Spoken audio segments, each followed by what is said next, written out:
아이를 키우는 일이 제일 중요한 어떤 인생의 과업이 되잖아요. 네. 아이를 양육하기 위해서는 먼저 아이에게 관심을 너무 집중하기보다는 아이를 건강하게 키우고 또 잘 먹이고 또 안전하게 지키는 건 너무 중요하지만 그와 더불어 엄마인 나의 삶을 잘 돌보면서 아이와 함께 성장하는 게 얼마나 중요한지를 제가 아이를 다 키우고 나서 알게 되었거든요. 여러분은 어떠신가요?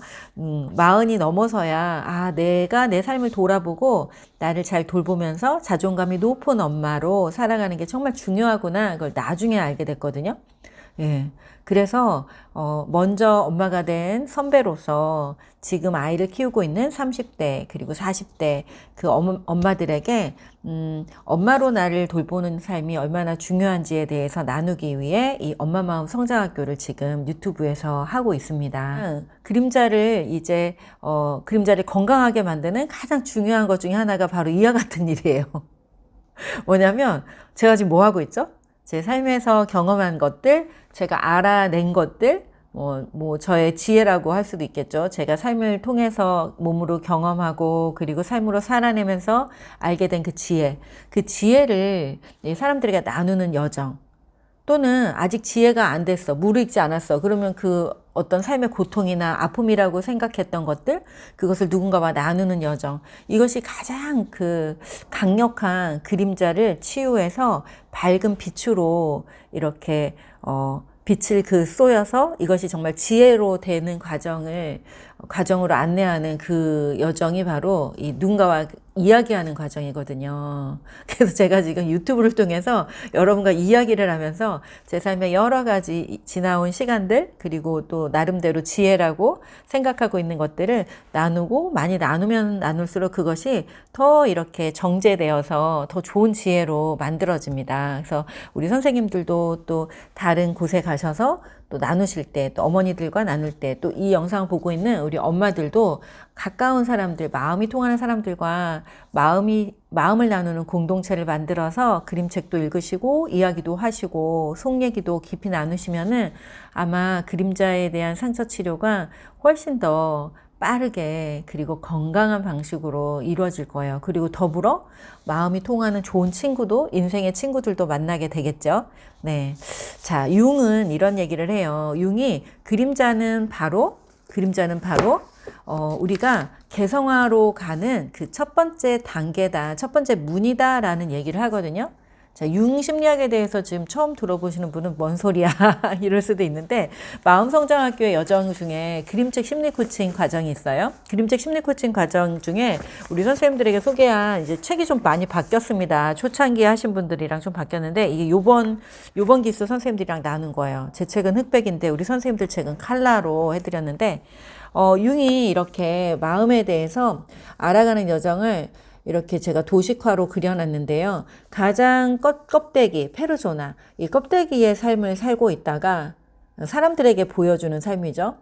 선생님, 엄마, 또 좋은 친구, 좋은 딸, 이런 페르소나의 삶을 살고 있다가 내가 누구지? 라는 그런 의문이 생기면 사람들은 뭐 MBTI 검사도 하시고 애니어그램 검사도 하시고 뭐 다양한 여러 가지 심리 검사들을 통해서 자신의 자아를 알아보는 시간을 가져요. 그런데 이 자아 뒤편에 내가 수용하지 못하는, 내가 부끄럽게 생각하거나 내가 나라고 생각하지 않는 부분들, 그 부분이 바로 이제 그림자인데, 이 그림자를 알아가는 여정이 바로 나를 알아가는, 진정한 나를 알아가는 여정이에요. 자, 그림자를 알아갈 때 비로소 그 그림자 밑에 있는 그 본질적인 나로 다가가는 아니마와 아니무스, 그 단계를 지나 이제 자아, 그 자아가 아닌 여기 뭐죠? 자기. 융은 자기라고 표현을 하는데 셀프, 본연의 나, 태초에 만들어진 나로 다가가게 돼요. 그래서 이런 나로 다가가는 여정에서 가장 중요한 게 바로 내가 그림자라고 생각하고 있는 부분들과의 만남이거든요. 근데 그림자라고 이렇게 생각하고 있어서 전혀 들여다보지 않으려고 했던 부분들이 언제 어느 시점에 우리에게 손짓을 하느냐 하면은요, 바로 융은 40살 이후부터 우리가 본연의 나로 회복되는 시간이 바로 40살 이후부터 본격적으로 시작된다라고 얘기해요. 근데 오늘날 현대사회에 있어서는 45? 45살까지는 자기를 성장시키고 사회에서 요구하는 그 사회화된 나를 만들어가는 시간이 45까지라고 한다면 그 45 이후에 이제 조금씩 아, 나는 왜 이렇게 살고 있지? 나는 누구지? 어떻게 사는 게 더 좋은 삶이지? 하면서 자녀를 키우고 또 사회적으로 인정받는 삶을 이제 잠깐 멈추고 자기 자신에게 이제 시선을 두고 내면을 바라보는 시간이 시작되는 시점이 바로 45에서 50 요 사이인 것 같아요. 여러분은 어떠세요? 저도 딱 40이 되었을 때 비로소 제 자신을 바라보는 그 시간을 갖게 되었거든요. 그래서 그 그림자를 본격적으로 내가 이제 알아보고 찾아보고 느껴보고 이렇게 해보겠다라는 의도를 가지고 내 안에서 올라오는 모든 감정들, 모든 좋은, 그동안에 좋다 또는 나쁘다라고 이렇게 어떤 규정 지어놨던 것들 중에 주로 나쁘다라고 생각하는 것들이겠죠? 네, 나쁘다라고 생각되었던 것들, 어떻게 보면 사회적으로 봤을 때는 도덕적이거나 윤리적이지 않은 어떤 부분일 수도 있고요. 그렇게 단정지어 놓은 부분일 수도 있어요. 그런데 융은 이렇게 얘기해요. 그 부분이야말로 비로소 우리가 우리 자신으로 살아갈 수 있는 비밀이 있는 곳이고 그곳을 잘 알아보고 그리고 그 그림자를 통합할 때만이 우리는 본연의 나, 창조적인 나, 자유로운 나로 살 수 있다라고 얘기를 합니다. 그런데 진짜일지 막 궁금해 하시는 분이 있죠. 우리 선생님들과 이런 작업을 하다 보면은 어떤 일들이 일어나면, 너무나 변화되고 싶고, 그리고 성장하고 싶은 그 갈망이 막 있어요. 그런데, 자신의 내면에 깊숙이 숨겨놓은 어떤 것들, 얼려놓은 것들, 그런 것들이 이제 나오기 시작하면 감당할 수 없을까봐. 그 두려움이 너무 크셔가지고 성장에 대한 욕구는 이만큼 있는데 그 두려움은 이만큼 있어요. 그럼 어떻게 되죠? 다시 그 성장의 욕구를 억압하고 그림자를 얼리는 데 시간을 많이 쓰죠. 그림자가 나오지 못하게 하는데 모든 에너지를 쓰는 거예요. 그러면 어떻게 되죠?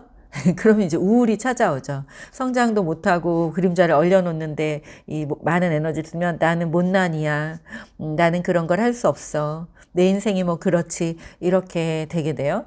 자, 엄마의 그림자가 그래서 되게 중요하죠. 엄마가 자신의 삶을 들여다보지 않고 이전의 삶에서 이제 묻어두고 쌓아두고 잠가두고 얼려두었던 그런 기억들, 이런 것들에 대해서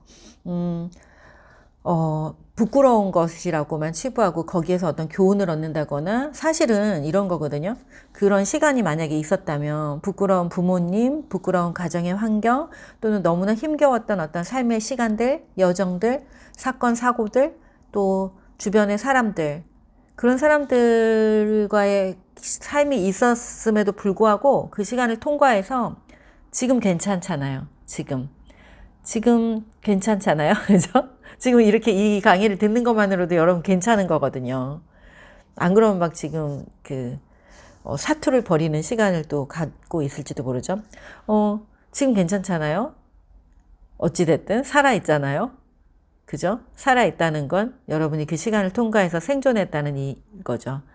지금 생존자들, 이 생존자가 된 내가 그 시간을 이렇게 멀리서 볼 수 있게 된 거예요. 그런데 마치 내가 그 시간에 대해서 다시 뭔가 알기 시작하고 그 뚜껑을 열어서 그때 이랬었구나, 내가 이런 일이 있었구나, 이것이 나에게 되게 부끄럽고 어렵고 힘든 일이었구나, 이거를 인정하는 게 마치 다시 그 시간으로 들어가는 거라고 느껴지실 수가 있어요. 왜? 너무 힘들었으니까.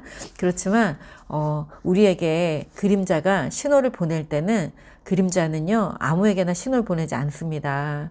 내가 준비가 되었을 때, 내가 나의 그 시간을 끌어안고 그래 내가 그런 시간이 있었지 하고 다독다독 할 수 있는 내면의 힘이 생겼을 때, 그때 비로소 그림자가 우리에게 신호를 보내요. 우울이나 또는 나도 모르게 자꾸 감정이 이상한다든지 이런 그런 신호를 보내죠.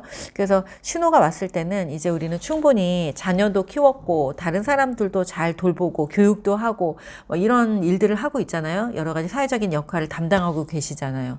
자, 그런 우리가 그 어린 시절에 힘든 시간을 통과하고 있을 때 있었던 그 그림자를 가지고 있는 나를 돌보지 못할까요? 충분히 돌보고도 남죠, 여러분을. 그래서 내가 나를 깊이 돌보는 그 깊이만큼 내가 나에게 다가오는 그 타인들을 그만큼의 깊이로 돌볼 수가 있어요. 내가 자꾸 나를 억압하고 부정하고 그리고 인정하지 않고 수용하지 않으면 나에게 다가오는 어떤 상처가 있는 사람들, 그림자가 있는지도 모르고 그 그림자를 그냥 아주 막 풍기면서 다니는 어떤 사람들이 있죠. 그들에게 굉장히 배타적으로 대할 수가 있어요. 가까이 하고 싶지 않아. 막 이렇게 할 수 있어요. 하지만 우리가 우리 마음 깊은 곳을 수용하고 인정하게 되면 그런 사람들이 왜 그런지를 알게 되잖아요. 아주 깊은 차원에서. 그래서 우리가 그런 분들에게 더 따뜻하고 더 좋은 에너지로 더 깊이 있는 그 마음을 나눌 수 있는 그 장을 펼쳐줄 수 있는 그런 이제 리더들이 되실 거예요. 그리고 가정에서도 남편의 그림자가 자꾸 밖에서의 사회적인 역할은 아주 멋있고 좋지만 집으로 들어오면 저 사람이 왜 저럴까 싶게 그렇게 성숙한 어른의 모습을 보여주지 않는 그런 삶을 살게 되는 경우도 있잖아요. 우리가 살다 보면 너무 삶이 힘들거나 뭐 에너지가 고갈되었거나 이럴 때 이제 이 그림자가 나오거든요. 그렇기 때문에 사회적인 역할은 굉장히 잘하고 있는 엄마 아빠일지라도 가정이라는 어떤 안전한 울타리 안에서는 또 내가 눈치 볼 사람이 없고 만만하다 생각하는 그런 가족 앞에서는 그 그림자들이 막 이렇게 튀어나올 수가 있어요. 그럴 때 우리가 먼저 자기의 그림자에 대해서 인식하고 그리고 자기를 알아가는 과정에서 그런 사람들, 가족들을 다 돌볼 수가 있게 되는 거예요. 그래서 우리 자신을 들여다보는 시간 너무 중요하고요. 우리는 모두 다 생존자입니다. 저는 우리 선생님들의 삶의 이야기를 듣다 보면은 와, 정말 생존자라는 말이 그분들의 삶을 통해서 제가 발견한 그 언어예요. 저 정말 생존자네. 정말 전쟁통에 살아남았구나. 어떻게 저렇게 잘 살아낼 수 있었을까? 이런 말들을 할 수 있었어요. 그리고 저는 제 인생에 일어난 그 남편과의 관계에서의 그 관계 어려움이 진짜 제 우주가 깨지는 것 같은, 제 존재가 다 말살되고 그냥 파괴되는 것 같은 그런 경험을 했는데, 우리 선생님들 만나고 이렇게 마음성장학교 선생님들의 삶을 듣다 보면, 아, 내가 진짜, 그 삶이 내 고통이 그렇게 크다 생각했는데 그 고통이 그렇게 크지 않구나. 인간은 누구나 자기 삶에 그 고통의 순간이 있었고 그리고 어쩌면 이 고통은 더 잘 살라고 일어난 것이었구나. 이런 생각을 하게 돼요. 그런데 또 너무 어린 시절의 고통, 저는 이제 40이 되었을 때 그 고통이었기 때문에 저는 융 심리학을 통해서 제가 거기서 이제 해방될 수 있었어요. 아, 왜 나한테 이런 일이 생기는 거야? 막 이러면서 너무 억울해, 분해, 막 이렇게 있었다면, 융심리학을 통해서 어쩌면 내 그림자가 너가 너무 외부의 페르소나만 그 보여주는 삶, 페르소나에 의존하는 삶을 살고 있지 않니? 이제 네 그림자를 보고 너를 좀 돌보는 삶을 살아. 본연의 네가 되어서 살아가면 어때? 라고, 저에게 하나의 사건으로, 신호를 보내준 것이 아닌가 그런 생각을 해요. 그래서 저는 아마도 제가 태어났을 때 가지고 태어난 아이덴티티 중에 이렇게 삶을 깊이 숙고하고 혼자 머무르는 시간을 통해서 뭔가를 깨닫고 그리고 그걸 누군가와 나누고 하는 게 제 삶에 이 본연의 제가 가지고 나온 제가 제일 잘할 수 있는 그런 일 중에 하나가 아닌가라는 생각을 또 하게 되었어요. 만약에 제 삶에 그런 관계 어려움이라는 그런 사건이 없었다면 저는 아마 이런 삶을 살고 있지 않겠죠. 지금. 네, 헤헤헤 웃으면서 애들하고 막 장난치면서 독서논술 학원을 열심히 하고 있을지도 모르겠어요. 근데 저는 그 10년 전 제 삶에 일어났던 사건으로 통해서 완전히 다른 삶의 방향이 완전 틀어졌고 저는 제가 한 번도 가슴에 품어보지 않았던 저와 같은 여성들의 삶을 가슴에 품어볼 수 있는 그런 귀한 삶의 여정을 지금 살고 있습니다. 그래서 우리 삶에 일어났던 그 그림자의 시간들, 그림자라고 치부해서 정말 얼려버리고 지워버리고 어쩌면 그 삶을 그냥 싹둑 잘라서 그냥 내 삶에는 이런 일이 없었어 라고 하고 싶은 어떤 부분들이 있다면 그 부분을 자세히 들여다보고 거기에서 살아남은 나는 어떻게 거기서 살아남을 수 있었지? 내가 그 시간을 이길 수 있었던 데 뭐가 있었지? 여러분만의 강점을 발견하게 되실 거예요. 그리고 생존자는 분명히 그 시간을 통과하는 해결책을 알고 있어요. 생존자들만이 해결책을 알고 있죠. 나만의 해결책. 여러분은 다 어떠한 환경에서 살아남는 해결책을 가지고 있을 거예요. 저도 관계 안에서의 어려움 속에서 자기를 지키며 괴물이 되지 않고 이렇게 그 시간을 배움의 시간으로, 성장의 시간으로 사용해서 또 더 많은 사람들에게 좋은 메시지를 주는 그런 교사로, 강사로, 코치로, 또 마음 성장학교 대표로 이렇게 성장하는 그 어떤 그 생존자로서의 방법을 알게 된 거예요. 그래서 그걸 나누고 있는 거예요. 여러분도 내가 지나온 시간 속에 내가 앞으로 어떤 일을 하면서 살아야 하는지에 대한 키워드가 거기에 들어있을 수 있죠. 청소년기 시절에 굉장히 많이 놀아서, 그러니까 놀았다는 표현 좀 죄송할 수도 있는데 어쨌든 방황해서 또는 다양한 다른 청소년보다 더 많은 경험을 막 한 거죠. 삶의 어려움 속에서 다양한 경험들을 하면서 자기를 막 던지는 경험들을 막 하다 보면 우리 안에 자기도 모를 죄책감이 이렇게 들어갈 수 있어요. 그래서 내가 그런 삶을 살았는데 좋은 어른이 될 수 있을까? 이런 고민에 빠지기도 하고요.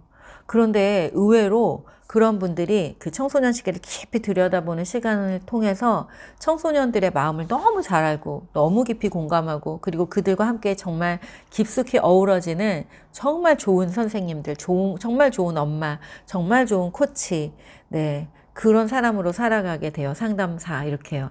그래서 여러분이 생각하는 가장 어두운 시간, 나는 정말 영유아 시기가 너무 힘들었어. 그러면 영유아 시기에 살아남는 법을 알게 된 거죠. 그리고 그 이후로도 계속 그 살아남는 법을 알게 되셨으니까 이제 그것을 나눌 수 있는 그 길로 가시길 바랍니다. 그러기 위해서도 우리가 자기를 더 깊이 들여다보는 그 그림자를 탐색해보는 시간은 반드시 필요해요. No more hope is left in me.